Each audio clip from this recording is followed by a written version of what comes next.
कमरे में जहां राजवीर को बंधक बनाकर रखा गया था और उसके हाथ बंधे हुए थे, उसके चेहरे पर एक मुखौटा था, वहां का दरवाज़ा चरमराता हुआ खुलता है। कमरे में वही अगवा करने वाला प्रवेश करता है जो मास्टरमाइंड टोनी के साथ काम करता है। अगवा करने वाली की भयानक उपस्थिति और उसकी क्रूर मुस्कान देखकर राजवीर का दिल दहल उठता है, लेकिन वह अपनी हिम्मत को बरकरार रखता है। कौन हो तुम और मुझे यहाँ किस लिए कैद करके रखा है? राजवीर के इस सवाल पर अगवा करने वाला डरावनी हंसी हंसता है। उसकी हंसी कमरे की दीवारों से टकराकर गूंजती है, जिससे माहौल और भी भयानक हो जाता है। राजवीर उसे टोकते हुए कहता है, तुम्हें क्या लगता है तुम्हारी डरावनी हंसी से मैं डर जाऊंगा? कानून की नजरों से तुम ज्यादा दिन तक नहीं बच पाओगी। जवाब देते हुए वह बोलता है, कानून की नजरों से तो वो टोनी नहीं बचेगा अब। उसके मुंह से टोनी का नाम सुनते ही राजवीर को झटका लगता है। उसकी आंखें चौड़ी हो जाती हैं और वह आगे सवाल करते हुए उससे पूछता है, क्या तुम टॉनी नहीं हो? तो फिर तुम कौन हो?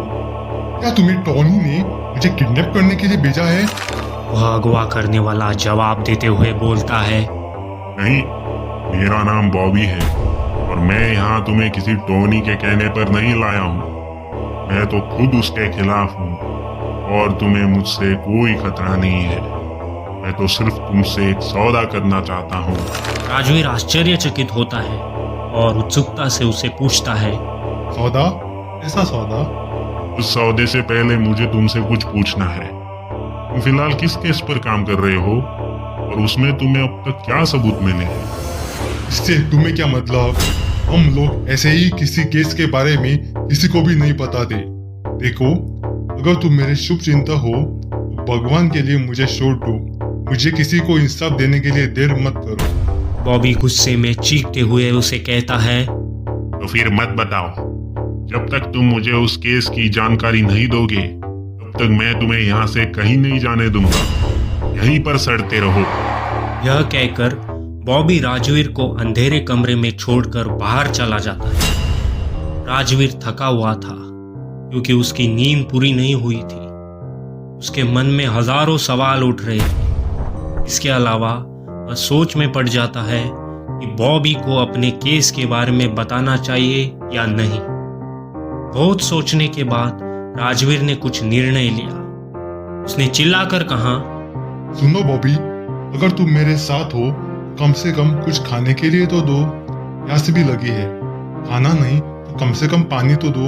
अच्छा ठीक है, मैं तुम्हें बता दूंगा इस केस के बारे में। कुछ समय बाद बॉबी फिर से अंधेरे कमरे में आता है। राजवीर को कुछ खाना और पानी देता है। उसके बंधे हुए हाथ खोलता है और उससे केस के बारे में बात करने की उम्मीद करता है। वह पूछता है, क्या तुम प्रमोद को बचाना चाहते हो राजवीर? जैसे ही राजवीर यह सुनता है वो अचानक से चौंक जाता है और पानी का ग्लास उसके हाथ से गिर जाता है। राजवीर का चेहरा सफेद पड़ जाता है। उत्सुकता से राजवीर ने पूछा, प्रमोद? क्या तुम प्रमोद को जानते हो बॉबी? लेकिन कैसे? क्या वो जिंदा भी है? अगर है तो कहाँ है वो? राजवीर के इतने सारे सवालों का सामना करते हुए बॉबी ने जवाब दिया, मैं क्या लगा, मैं तुम्हें ऐसे ही उठा कर लाया हूँ। मुझे पहले से पता था कि तुम प्रमोद के खास दोस्त हो और अगर तुम प्रमोद को इंसाफ दिलाना चाहते हो तो मेरी मदद तुम्हें करनी ही होगी राजवीर। इसलिए मुझे बताओ, तुम्हारे केस में अब तक तुम्हें क्या क्या हाथ लगा है?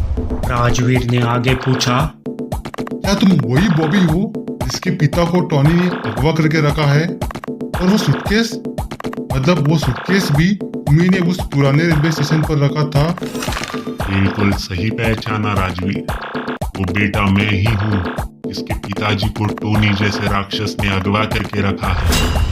उस सूटकेस तुम्हें पहुंचाने वाला भी मैं ही हूँ और उस रात तुम्हें वो अनजान कॉल करने वाला भी मैं ही हूँ। धीरे धीरे राजवीर बॉबी पर विश्वास करने लगा। और उसने उसे अपने केस के बारे में विस्तार से बताना शुरू किया। राजवीर ने बॉबी को समझाते हुए कहा, 1 महीने पहले की बात है। एक रात मुझे कॉल आया यह कहकर कि प्रमोद की ज्वेलरी दुकान में अचानक से आग लग गई और प्रमोद भी उसमें जलकर खत्म हो गया। ये बात सुनकर मैं कुछ समय के लिए पूरी तरह से टूट गया। एक तरफ से वो अनजान कॉल बोल रहा था कि प्रमोद की मौत हो गई और दूसरी तरफ मेरा छठा इंद्रिय कह रहा था कि प्रमोद आग के कारण मर ही नहीं सकता। प्रमोद को मैं बचपन से ही जानता था। उसके जैसा गांव में बहादुर और हिम्मत वाला कोई नहीं था। गांव में अनेक बार जब भी कभी भी आग लगी है, हर बार प्रमोद ने लोगों को बचाया था। आग से आग मिलाकर कटकर खड़े रहने वाला प्रमोद ऐसा मौत मरेगा ये मुझे कुछ अजब नहीं हुआ उस तरह। मैं तुरंत अगली सुबह उसकी ज्वेलरी शॉप पर जाकर देखा, लोगों से पूछताछ की और फिर मुझे कुछ ऐसा पता चला जिसकी वजह से मेरा शक असलियत में बदल गया। अच्छा, तुम्हें ऐसा क्या मिला वहाँ? राजवीर ने जवाब दिया। उस इलाके के एक चश्मदीद गवाह से मैंने पूछताछ की और उसने बताया कि कुछ गुंडे आए, प्रमोद को बाहर निकालकर पूरी तरह से पीटा और उसकी ज्वेलरी शॉप का सारा सामान लूट कर चले गए। उनके जाने के बाद प्रमोद वह रास्ते पर दर्द से रो रहा था। वो चश्मदीद गवाह प्रमोद की मदद करने ही वाला था कि अचानक से एक आदमी आया और प्रमोद को उठाकर ले गया, यही ना? बॉबी ने राजवीर को बीच में रोकते हुए कहा।